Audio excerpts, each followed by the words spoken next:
of the fun.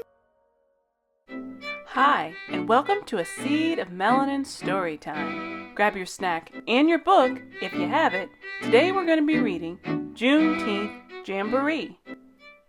Written by Carole Boston Weatherford and illustrated by Yvonne Buchanan.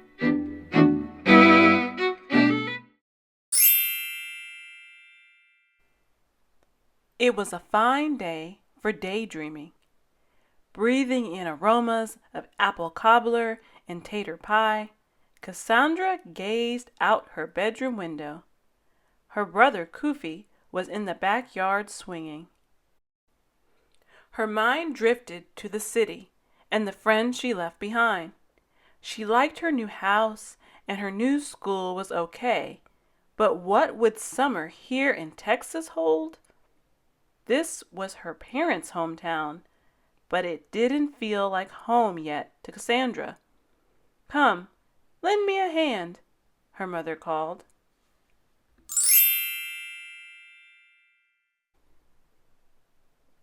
Cassandra raced into the kitchen, then stopped in her tracks. Dishes lined the countertop. From the looks of the place, her parents had big plans. "What's going on?" "It's a surprise," replied her mother. Cassandra thought for a moment. It wasn't anyone's birthday. "What kind of surprise?" she asked. "A Texas tradition," said her father as he bent down to kiss the top of her head. "You'll see." Cassandra helped make red velvet cake while her father fried chicken. Her dad was whistling, and every once in a while he danced over to where her mother was working and twirled her around as if they were dancing at a fancy party. Cassandra loved surprises, and she was usually pretty good at guessing them, but this one had her stumped. She was so deep in thought that she jumped when the doorbell rang. "See who it is, Cassie," her mother said.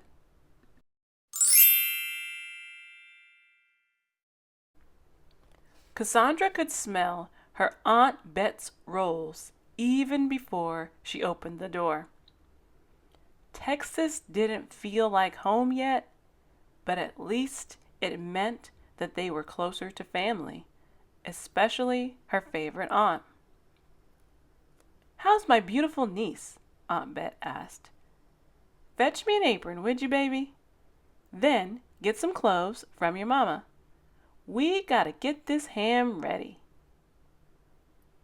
Cassandra decided to see if her aunt wanted to give her any clues about what kinds of surprise was brewing. "Are we having company?" she whispered. Aunt Bet winked at Cassandra's mother and just kept on humming and glazing the ham with honey. "Come on, child. You can help me with this part." Cassandra carefully stuck cloves into the ham and placed pineapple rings on it. "My, that looks pretty," Aunt Bet sighed as she slid the ham into the oven.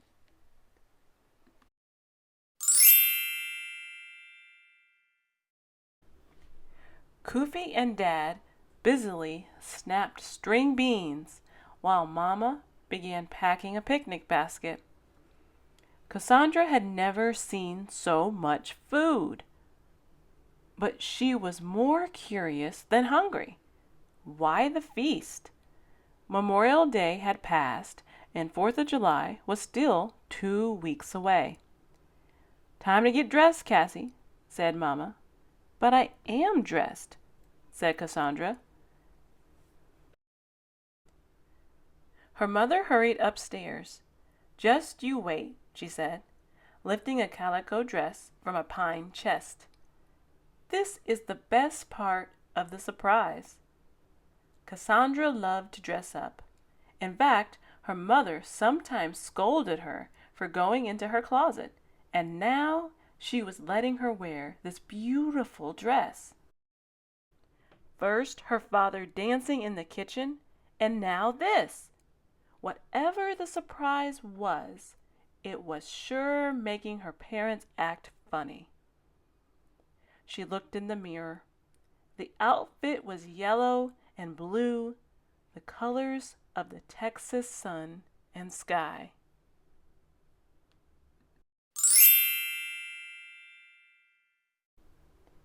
My grandma made this costume for me when I was your age and surprised me with it on this same day. Costume? Thought Cassandra. It's not Halloween. June bugs are jumping and the leaves are all green. Dad honked the horn. Everyone piled into the car. Cassandra sat next to Koofy on the back seat, holding a cake plate and shooing her little brother's fingers away from the frosting. The car smelled just like the kitchen. All this surprise business was making her hungry.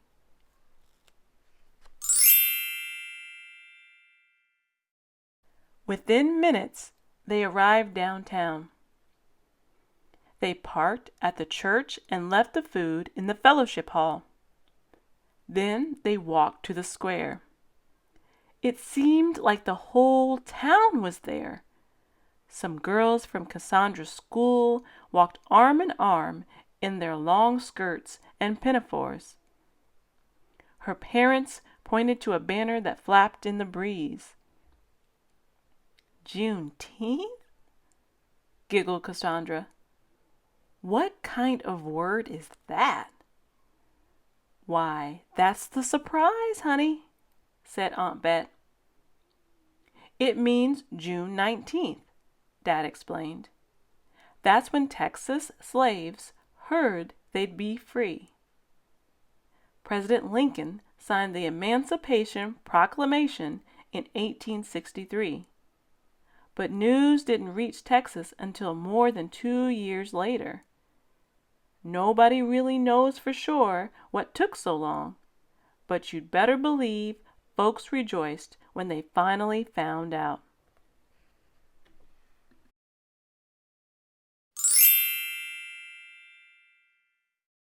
Imagine, sighed Mama. Cassandra tried to picture what it was like for people to hear such news. I bet they sang and danced and had a big barbecue, she exclaimed. Fiddlers began to play. Cassandra clapped. Aunt Bet slapped her hip. I want to see the ducks, begged Koofy. He and Dad walked to the pond.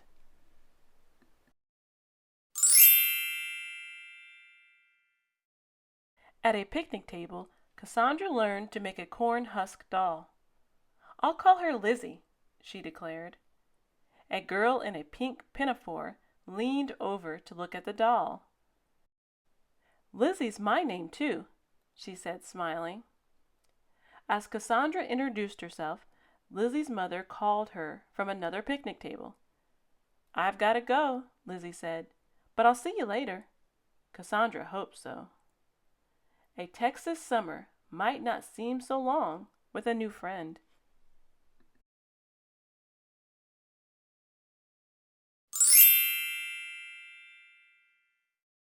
Look, balloons! Yelled Koofy, tugging Dad across the square. The family weaved through the crowd toward the balloon booth.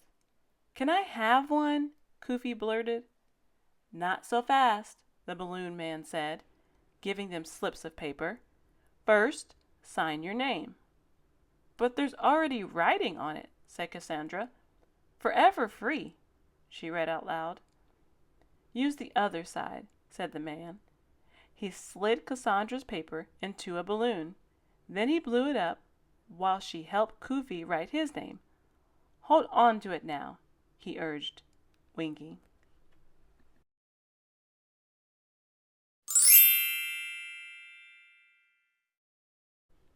Under a shade tree, women showed off baskets and brightly colored patchwork quilts they'd made with their own hands. On stage, masked dancers whirled grass skirts to African drum beats. Lizzie ran over and invited Cassandra to promenade around the square with the other girls in costume after dinner. Cassandra's parents were greeted by old friends they hadn't seen in years.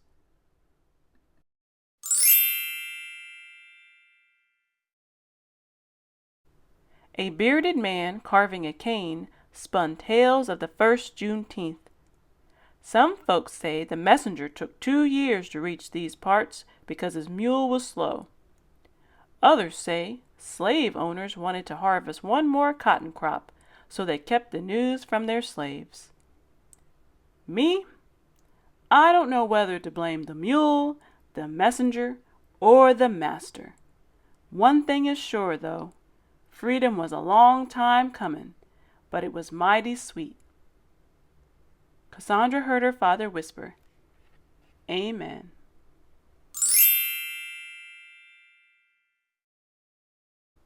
At noon, the church bells pealed. The high school band marched down the street. A man on stilts towered over the crowd. A choir sang spirituals that slaves had once sung in the fields. Aunt Bet shook a tambourine and sang along.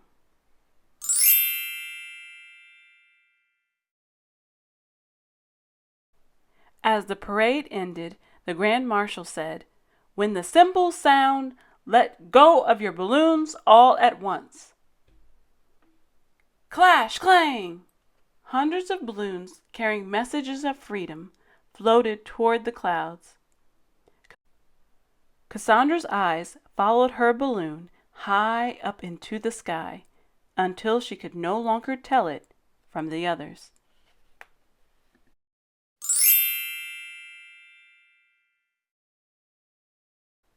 She imagined slave families celebrating their new-found freedom, jumping, shouting, laughing, and crying, their spirits taking wind like birds released from cages. The balloon soared, higher and higher.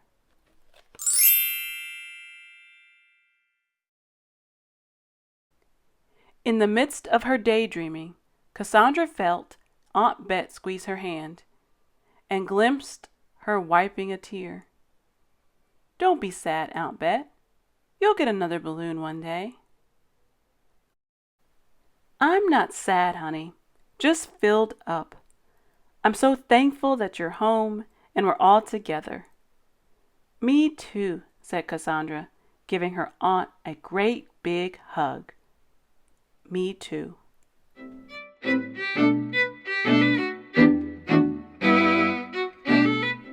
Thanks again for joining us for another Seed of Melanin story time as we read Juneteenth Jamboree by Carole Boston Weatherford and illustrated by Yvonne Buchanan.